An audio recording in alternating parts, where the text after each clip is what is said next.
Shana Tova. Shana Tova. Gmar Chatima Tova. So good to be with you. Those of you are here in person, those of you are joining us online, YouTube, on Zoom. Welcome you all.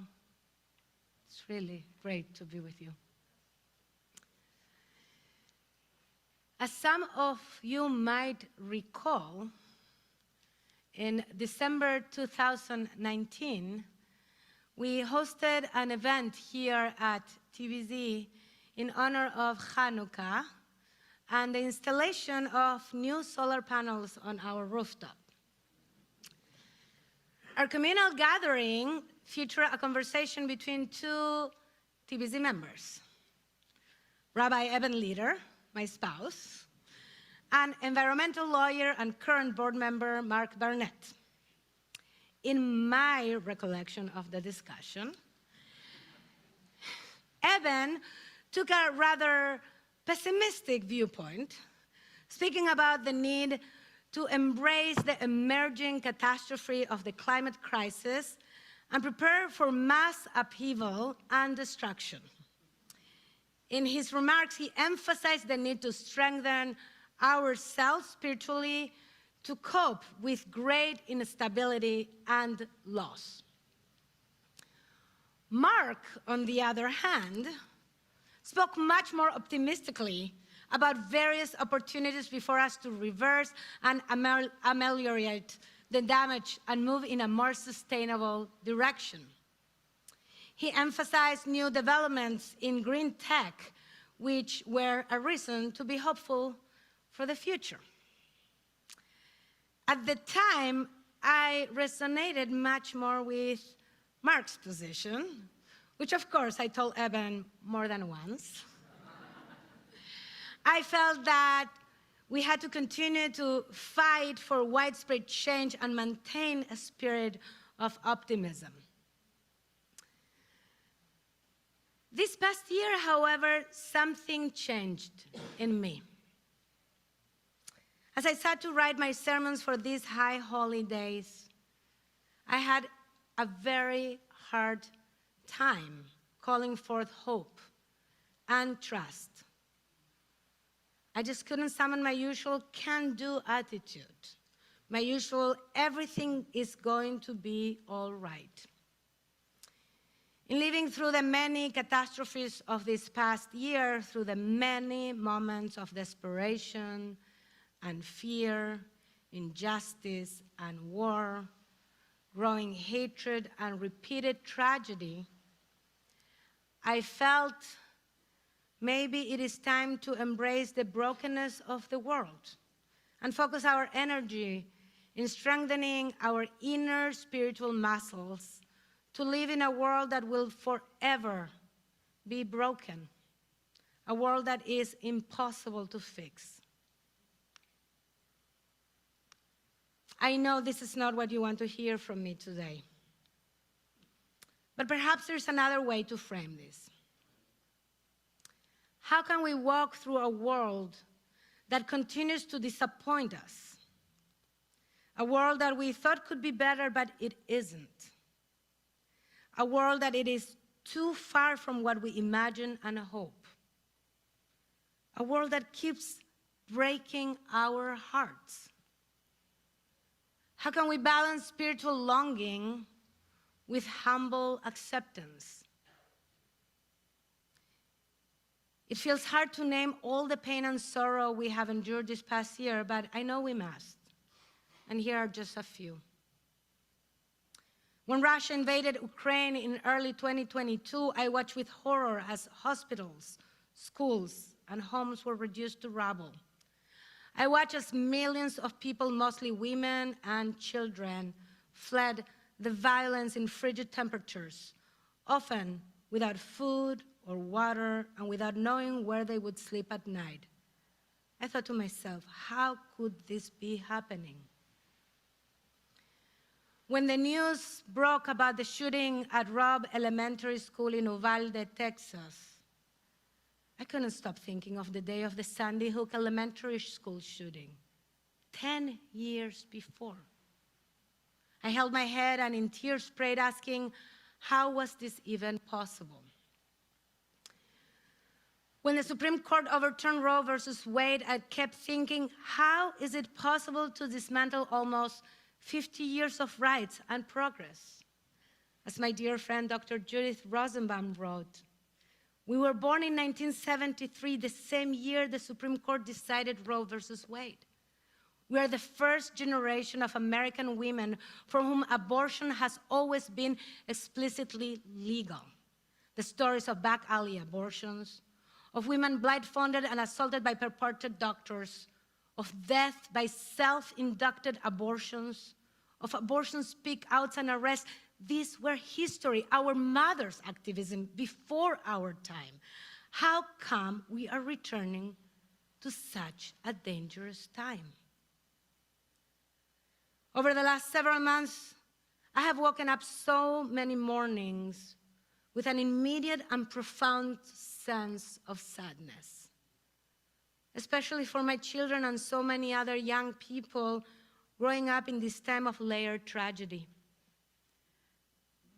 And yet, I continue to wonder if there might be a way or ways for us to walk a middle path between quietism and activism. I keep holding fiercely on the belief that we do not give up. So how do we hold both? How do we hold the acceptance of a world that breaks our hearts again and again, and the ideal that we are partners with God and that we can bring healing? In exploring this tension, I have been meditating on the Kabbalistic symbols of Netzach and Hod. These two Hebrew terms are understood by our mystical forebears as couplet existing in dynamic tension with each other. Netzach is commonly understood as the symbol for tenacity, endurance, overcoming, and victory. In the words of Rabbi Arthur Green, Netzach seeks to remake the world. It is a great force for goodness, that which inspires us to go forth and right the world's wrongs, to reform the social order, to fulfill the dream of perfection. Hod, on the other hand, is a Kabbalistic symbol for humility, gratitude, acceptance, and surrender. As Rabbi Green further remarks, Hod teaches us to accept ourselves and others as we are and be grateful for life as it is. In the realm of Hod, we find beauty by opening our inner eye to the gifts of the given. Holding Netzach and Hod in balance is not an easy task. When should we lean into our feelings of agitation and seek to change and overcome? And when should we accept the hand we have been dealt and seek to cultivate gratitude for what is? For me, the answer lies in a third realm, Emunah, faith, trust, or belief. Emunah, as I understand it, is the capacity to hold brokenness and beauty at the same time. Emunah is perhaps about acceptance. It is about holding what exists, holding what is, with love and integrity. But Emunah is also about believing that what is can be something else, something better. It is about letting go of control and at the same time knowing what we can change and what we cannot. Emunah is perhaps the capacity to hold the brokenness and the hope at the same time. To accept that which we cannot, to accept that which cannot be fixed, that which hurts, that which bleeds, that which breaks our heart, and at the same time, hold into our strength and capacity to make this world better. Not because we can fix everything, but because it is through us that God manifests in the world. Emunah calls us in the words of Serenity Prayer to accept what we cannot change and pursue change when and where it is possible. The 18th century Hasidic master, the Meor Einayim, Rabbi Menachem Nachum Twersky of Chernobyl, writes, even during the times of darkness that are called night, if we recall our capacity to know that there is a great, awesome God who created something from nothing and who holds all things in their power, then certainly night will become as bright as day, and we will depart from darkness. I know that in my life, in the moments of profound darkness, in the moments that are called night, the emunah, the faith, the belief, the knowledge that day will come has held me. For me, in those moments of darkness, the manifestation of God's presence has come mostly through being part of intentional community.